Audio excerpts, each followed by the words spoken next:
บรรทอยสมเปียดในวิบัติธรรมอภูได้การล่างโดยสารแต่การบรรจุสมุดหัวหมู่อย่างที่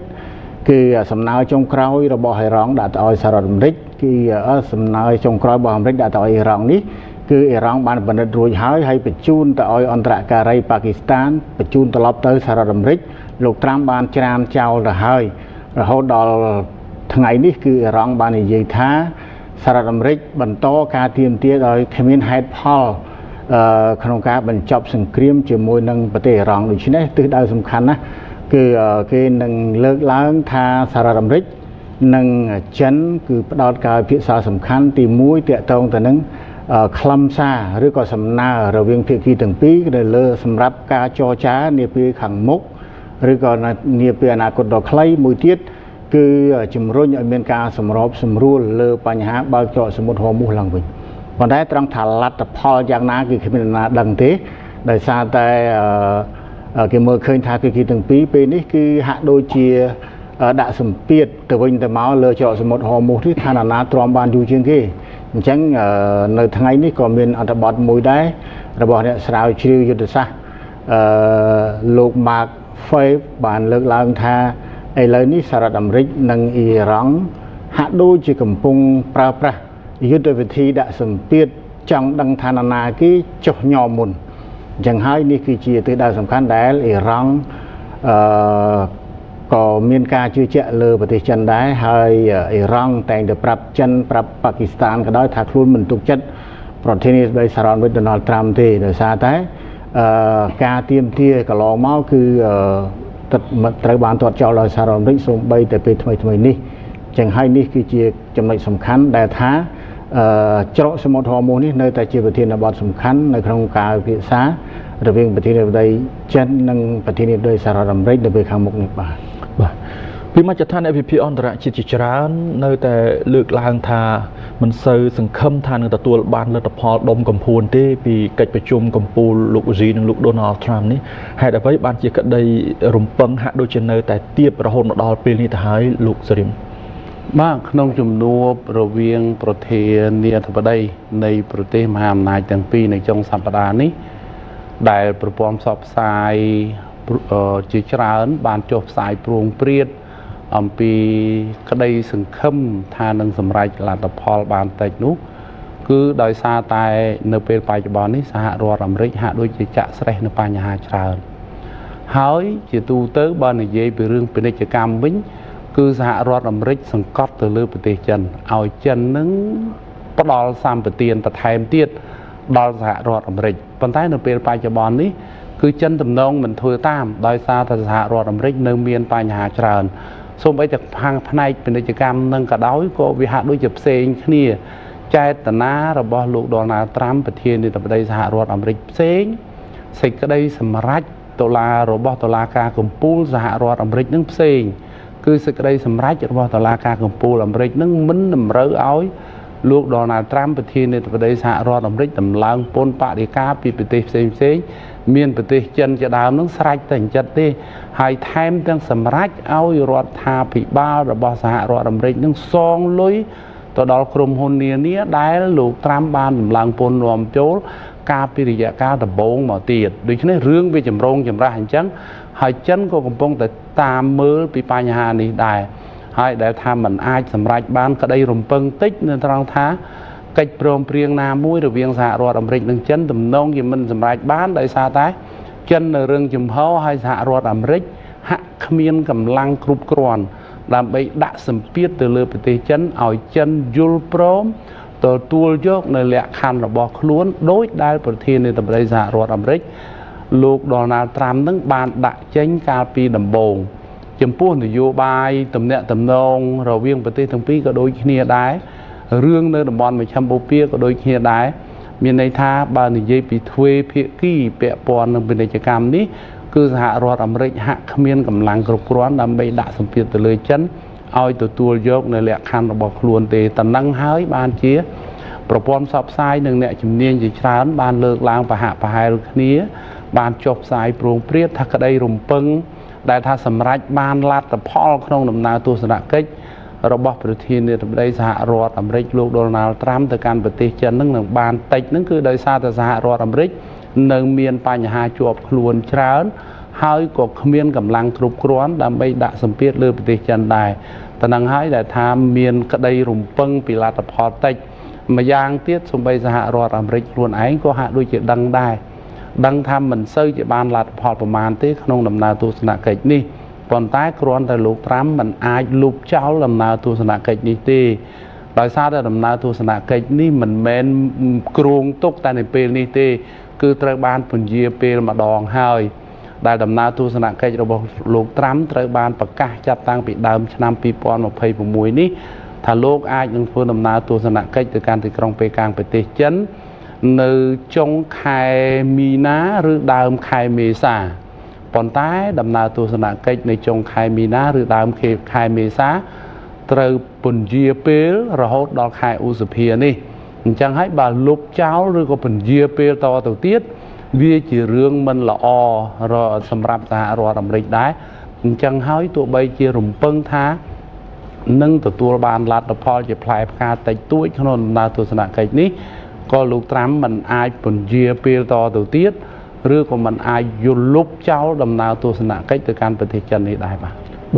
សូមអរគុណលោកសេរីមនិងលោករីណាយើងនឹងបន្តតាមដានបន្តទៀតអំពីដំណើរទស្សនកិច្ចរបស់លោក Donald Trump លើកនេះជម្រាបលាបាទអរគុណមានការមើលឃើញផងដែរថាបញ្ហាកោះតៃវ៉ាន់នឹងក្លាយជារបៀបវារៈដ៏សំខាន់មួយនៅក្នុងជំនួបរវាងលោក Donald Trump និងលោក Xi Jinping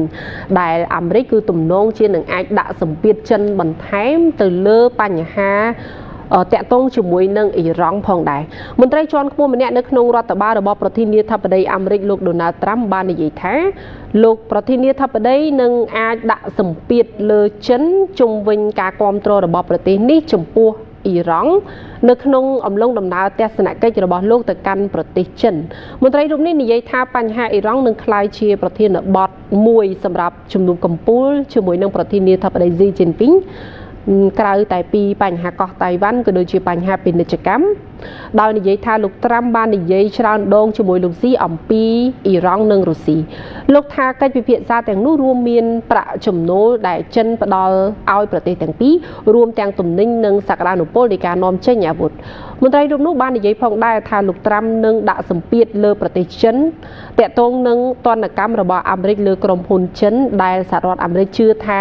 កំពុងគ្រប់គ្រងអ៊ីរ៉ង់តាក់ទងនឹងបញ្ហាកោះតៃវ៉ាន់មន្ត្រីរូបនេះនិយាយថាពុំមានការផ្លាស់ប្ដូរគោលនយោបាយរបស់សហរដ្ឋអាមេរិកទេហើយពុំមានការផ្លាស់ប្ដូរណាមួយត្រូវគេរំពឹងទុកនាពេលអនាគតនោះឡើយ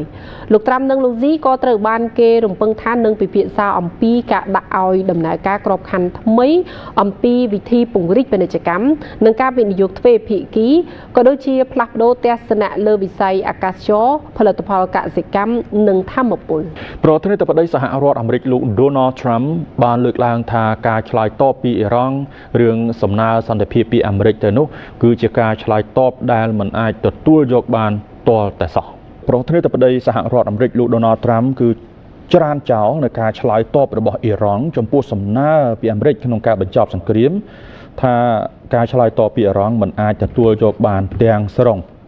ទីភ្នាក់ងារសារព័ត៌មាន Tasnim បាន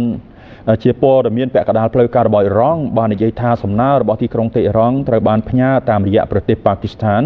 ដែលបានបម្រើការជាអ្នកសម្របសម្រួលរួមមានការបញ្ចប់សង្គ្រាមភ្លាមគ្រប់ជួរមុខទាំងអស់ការបញ្ឈប់ការបិទផ្លូវទឹកអ៊ីរ៉ង់ពីសំណាក់កងទ័ពជើងទឹកអាមេរិកនិងការធានាមិនឲ្យមានការវាយប្រហារថែមទៀតលើអ៊ីរ៉ង់បទឈប់បាញ់មានបំណងសម្រួលដល់ការចរចាដើម្បីបញ្ចប់សង្គ្រាមដែលបានចាប់ផ្ដើមដោយសហរដ្ឋអាមេរិកនិងអ៊ីស្រាអែលក្នុងខែកុម្ភៈឆ្នាំ2026ត្រូវបានតាមដានយ៉ាងទូលំទូលាយទោះបីជាមានការបាញ់ប្រហារម្ដងម្កាលក៏ដោយកាលពីសប្តាហ៍មុនលោក Donald Trump បាននិយាយម្ដងទៀតថាសង្គ្រាមនៅអ៊ីរ៉ង់នឹងបញ្ចប់យ៉ាងឆាប់រហ័សប៉ុន្តែនាយករដ្ឋមន្ត្រីអ៊ីស្រាអែលលោក Benjamin Netanyahu បាននិយាយថាឃ្លាំងស្តុកអ៊ុយរ៉ានីញ៉ូមដែលចម្រាញ់រួចរបស់អ៊ីរ៉ង់ត្រូវតែដកចេញមុនពេលសង្គ្រាមប្រឆាំងអ៊ីរ៉ង់អាចត្រូវបានចាត់ទុកថាចប់លោក Netanyahu បាននិយាយនៅក្នុងសម្រងបទសម្ភាសន៍មួយចាក់ផ្សាយតាមកម្មវិធី60នាទីគឺ60 minutes របស់ទូរទស្សន៍ CBS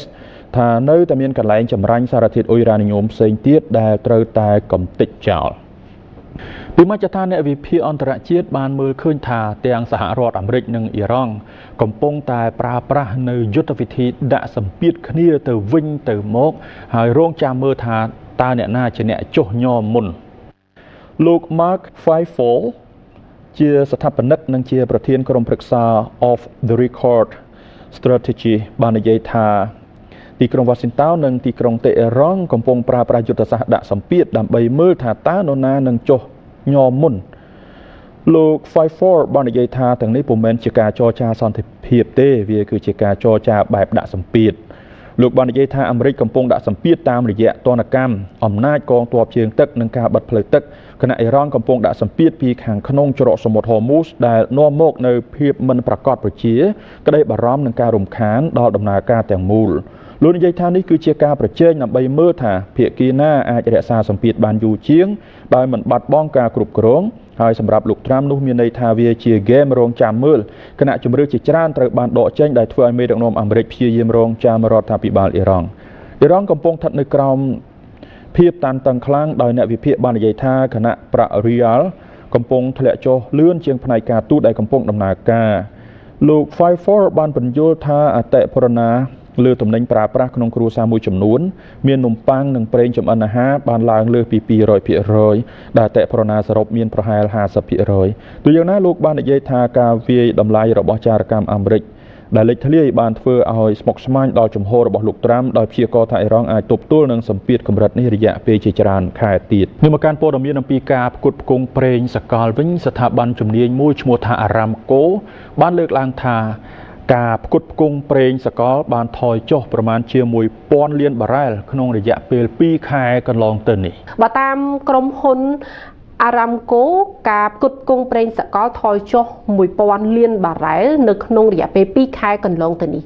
ការផ្គត់ផ្គង់ប្រេងសកលបានថយចុះប្រហែល 1000 លានបារ៉ែលនៅក្នុងរយៈពេល 2 ខែកន្លងទៅខណៈដែលច្រកសមុទ្រហូមូសត្រូវបានបិទនៅក្នុងអំឡុងសង្គ្រាមនៅអ៊ីរ៉ង់ហើយទីផ្សារថាមពលសកលនឹងត្រូវការពេលវេលាដើម្បីធ្វើឲ្យមានស្ថិរភាពទោះបីជាលំហូរថាមពលវិលត្រឡប់ទៅធម្មតាវិញក៏ដោយ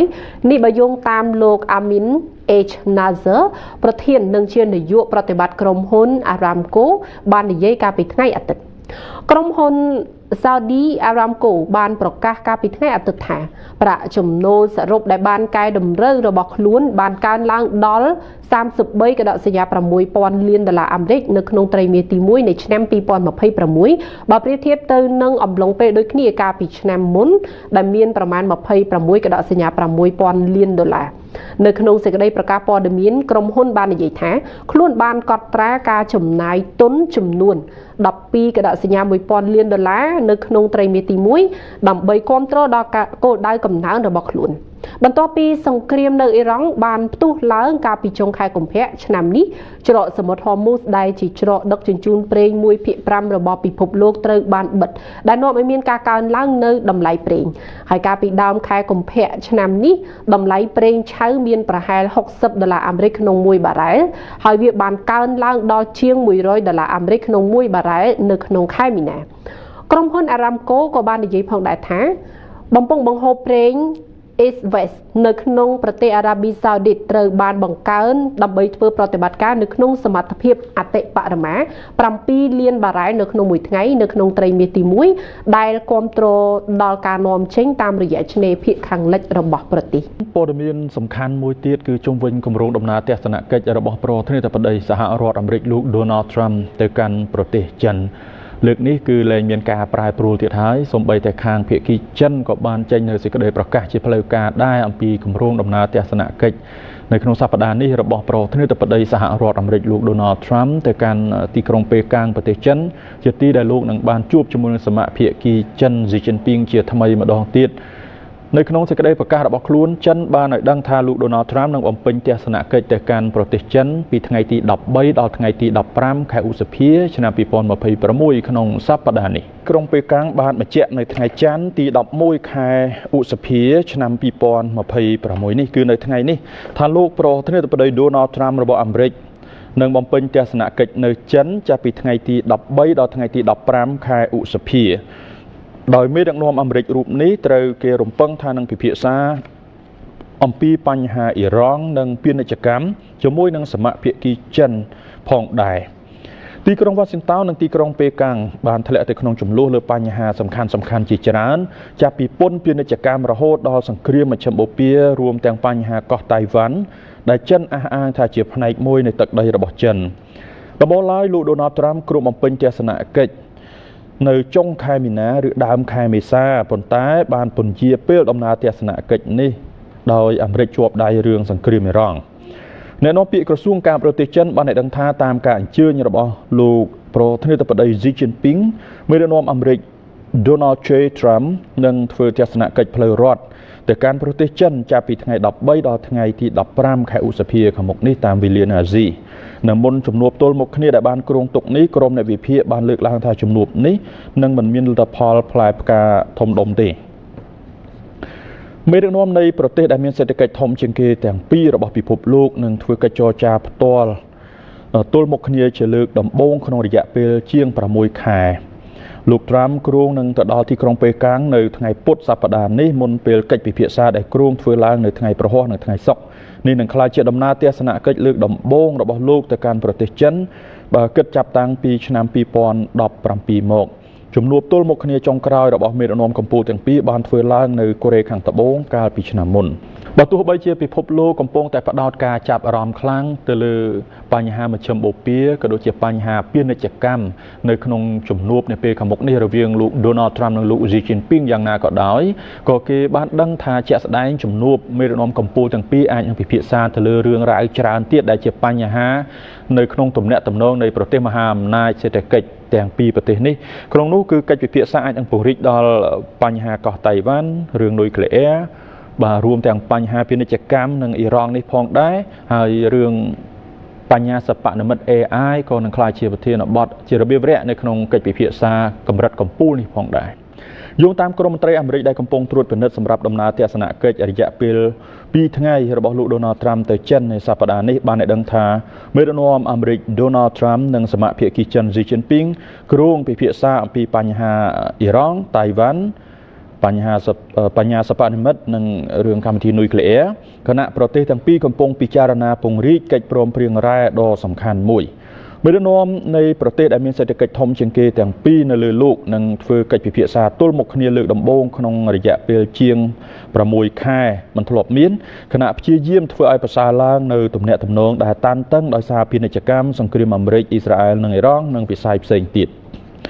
លោក Donald Trump គ្រោងទៅដល់ទីក្រុងប៉េកាំងនៅថ្ងៃពុធសប្តាហ៍នេះមុនពេលកិច្ចពិភាក្សាដែលគ្រោងនឹងធ្វើឡើងនៅថ្ងៃប្រហ័សនិងថ្ងៃសុក្រត្រូវនៅថ្ងៃទី14និងថ្ងៃទី15ខែឧសភានោះនឹងក្លាយជាដំណើរទស្សនកិច្ចលើកដំបូងរបស់លោកទៅកាន់ប្រទេសចិនចាប់តាំងពីឆ្នាំ2017ដែលអាក់ខានមន្ត្រីទាំងនោះបានឲ្យដឹងថាអាមេរិកនិងចិនត្រូវគេរំពឹងថានឹងយល់ព្រមលើចំណុចនានាដើម្បីសម្រួលដល់ពាណិជ្ជកម្មនិងការវិនិយោគទៅវិញទៅមកគណៈប្រទេសចិនត្រូវបានគេរំពឹងថានឹងប្រកាសពីការទិញតកតងនឹងយន្តហោះ Boeing ផលិតផលកសិកម្មនិងផលិតផលធម្មពលរបស់សហរដ្ឋអាមេរិកមន្ត្រីរូបនោះបានឲ្យដឹងថាប្រទេសទាំងពីរក៏នឹងពិភាក្សាអំពីការបន្ថែមពេលវេលាសម្រាប់ការផ្អាកសង្គ្រាមពាណិជ្ជកម្មរវាងប្រទេសទាំងពីរដែលអនុញ្ញាតឲ្យរ៉ែដ៏កម្រហូរចេញពីប្រទេសចិនទៅកាន់សហរដ្ឋអាមេរិកទោះបីជាមិនទាន់ច្បាស់ថាតើកិច្ចព្រមព្រៀងនោះនឹងត្រូវបានពង្រីកនៅសប្តាហ៍នេះឬក៏អត់ក៏ដោយនៅពេលនេះប្រទេសចិនក៏បានប្រកាសជាផ្លូវការអំពីដំណើរទស្សនកិច្ចរបស់ប្រធានាធិបតីសហរដ្ឋអាមេរិកលោក Trump ទៅកាន់ទីក្រុងប៉េកាំងចាប់ពីថ្ងៃទី13ដល់ថ្ងៃទី15ឧសភាសប្តាហ៍នេះទីក្រុងប៉េកាំងបានបញ្ជាក់នៅថ្ងៃច័ន្ទទី11ឧសភាសប្តាហ៍នេះថាលោកប្រធានាធិបតី Donald Trump នឹងបំពេញទស្សនកិច្ចនៅចិនចាប់ពីថ្ងៃ13ដល់ថ្ងៃ15ឧសភាដោយមេដឹកនាំអាមេរិករូបនេះត្រូវគេរំពឹងថានឹងពិភាក្សាអំពីបញ្ហាអ៊ីរ៉ង់និងពាណិជ្ជកម្មជាមួយសមាភាគីចិនទីក្រុងវ៉ាស៊ីនតោនបាទនិងទីក្រុងប៉េកាំងធ្លាប់បានធ្លាក់ក្នុងចំនួនលើបញ្ហាសំខាន់ចាប់ពីពន្ធពាណិជ្ជកម្មរហូតដល់សង្គ្រាមមជ្ឈិមបូព៌ានិងបញ្ហាកោះតៃវ៉ាន់ដែលប្រទេសចិនអះអាងថាជាផ្នែកមួយនៃទឹកដីរបស់ខ្លួនដំបូងឡើយលោក Trump គ្រោងទៅបំពេញទស្សនកិច្ចនាចុងខែមីនាឬដើមខែមេសាកន្លងទៅនេះប៉ុន្តែពន្យាពេលដំណើរទស្សនកិច្ចរបស់លោកដើម្បីផ្ដោតទៅលើសង្គ្រាមអ៊ីរ៉ង់ អ្នកនាំពាក្យក្រសួងការបរទេសចិនបាននិយាយថាតាមការអញ្ជើញរបស់លោកប្រធានាធិបតីស៊ីជីនពីងប្រធានាធិបតីសហរដ្ឋអាមេរិកលោក Donald J. Trump នឹងធ្វើទស្សនកិច្ចផ្លូវរដ្ឋទៅកាន់ប្រទេសចិនចាប់ពីថ្ងៃទី13ដល់ថ្ងៃទី15ឧសភាខាងមុខនេះនៅមុនជំនួបទល់មុខគ្នាដែលបានគ្រោងទុកនេះក្រុមអ្នកវិភាគបានលើកឡើងថាជំនួបនេះនឹងមិនមានលទ្ធផលផ្លែផ្កានោះទេមេដឹកនាំនៃប្រទេសដែលមានសេដ្ឋកិច្ចធំជាងគេទាំងពីររបស់ពិភពលោកនឹងធ្វើកិច្ចចរចាផ្ទាល់មុខជាលើកដំបូងនៅក្នុងរយៈពេលជាង6ខែលោក Trump គ្រោងនឹងទៅដល់ទីក្រុងប៉េកាំងនៅថ្ងៃពុធសប្តាហ៍នេះមុនពេលកិច្ចពិភាក្សាដែលគ្រោងធ្វើឡើងនៅថ្ងៃប្រហ័សនិងថ្ងៃសុក្រនេះនឹងក្លាយទៅជាដំណើរទស្សនកិច្ចលើកដំបូងរបស់លោកទៅកាន់ប្រទេសចិនចាប់តាំងពីឆ្នាំ2017ជំនួបទល់មុខគ្នាចុងក្រោយរបស់មេដឹកនាំទាំងពីរបានធ្វើឡើងនៅប្រទេសកូរ៉េខាងត្បូងកាលពីឆ្នាំមុនគេបានមើលឃើញបញ្ហាសំខាន់ជាច្រើនដែលមេដឹកនាំកម្ពុជាទាំងពីររូបនេះនឹងជជែកពិភាក្សាគ្នានៅក្នុងដំណើរទស្សនកិច្ចរបស់លោកត្រាំទៅកាន់ទីក្រុងប៉េកាំងនោះទស្សនិកជនបញ្ហាគឺនឹងត្រៀមជជែករហូតទៅដល់អ៊ីរ៉ង់កោះតៃវ៉ាន់នុយក្លេអ៊ែរពាណិជ្ជកម្មនិងបញ្ញាសិប្បនិម្មិតឬ AI យោងតាមក្រមមន្ត្រីអាមេរិកដែលកំពុងត្រួតពិនិត្យសម្រាប់ដំណើរទស្សនកិច្ចរយៈពេល2ថ្ងៃរបស់លោកត្រាំទៅកាន់ប្រទេសចិននៅសប្តាហ៍នេះបានឲ្យដឹងថាប្រធានាធិបតីអាមេរិកលោក Donald Trump និងប្រធានាធិបតីចិនលោក Xi Jinping គ្រោងនឹងពិភាក្សាគ្នាអំពីបញ្ហាអ៊ីរ៉ង់កោះតៃវ៉ាន់បញ្ញាសិប្បនិម្មិតនិងអាវុធនុយក្លេអ៊ែរខណៈប្រទេសទាំងពីរកំពុងពិចារណាពង្រីកកិច្ចព្រមព្រៀងរ៉ែដ៏សំខាន់មួយមេដឹកនាំនៃប្រទេសដែលមានសេដ្ឋកិច្ចធំជាងគេទាំងពីររបស់ពិភពលោកនឹងធ្វើកិច្ចពិភាក្សាទល់មុខគ្នាជាលើកដំបូងនៅក្នុងរយៈពេលជាង6ខែខណៈព្យាយាមធ្វើឲ្យប្រសើរឡើងវិញនៅទំនាក់ទំនងដែលតានតឹងដោយសារពាណិជ្ជកម្មសង្គ្រាមអាមេរិកនិងអ៊ីស្រាអែលជាមួយអ៊ីរ៉ង់និងវិស័យផ្សេងទៀតលោកត្រាំគ្រោងទៅដល់ទីក្រុងប៉េកាំងនៅថ្ងៃពុធសប្តាហ៍នេះមុនពេលកិច្ចពិភាក្សាដែលគ្រោងនឹងធ្វើឡើងនៅថ្ងៃប្រហ័សនិងថ្ងៃសុក្រត្រូវនឹងថ្ងៃទី14និង15ខែឧសភានោះនឹងក្លាយជាដំណើរទស្សនកិច្ចលើកដំបូងរបស់លោកទៅកាន់ប្រទេសចិនចាប់តាំងពីឆ្នាំ2017មន្ត្រីទាំងនោះបាននិយាយថាអាមេរិកនិងចិនត្រូវគេរំពឹងថានឹងយល់ព្រមលើចំណុចនានាដើម្បីសម្រួលដល់ពាណិជ្ជកម្មនិងការវិនិយោគទៅវិញទៅមកខណៈប្រទេសចិនត្រូវគេរំពឹងថានឹងប្រកាសពីការទិញតាក់ទងនឹងយន្តហោះ Boeing ផលិតផលកសិកម្មនិងធម្មពលរបស់អាមេរិកមន្ត្រីរូបនោះបានឲ្យដឹងទៀតថាប្រទេសទាំងពីរក៏នឹងពិភាក្សាអំពីការបន្ថែមពេលវេលាសម្រាប់ការផ្អាកសង្គ្រាមពាណិជ្ជកម្មរវាងភាគីទាំងពីរដែលអនុញ្ញាតឲ្យរ៉ែដ៏កម្រហូរចេញពីប្រទេសចិនទៅកាន់សហរដ្ឋអាមេរិកទោះបីជាមិនទាន់ច្បាស់ថាតើកិច្ចព្រមព្រៀងនោះនឹងត្រូវបានពង្រីកនៅសប្តាហ៍នេះឬអត់ក៏ដោយ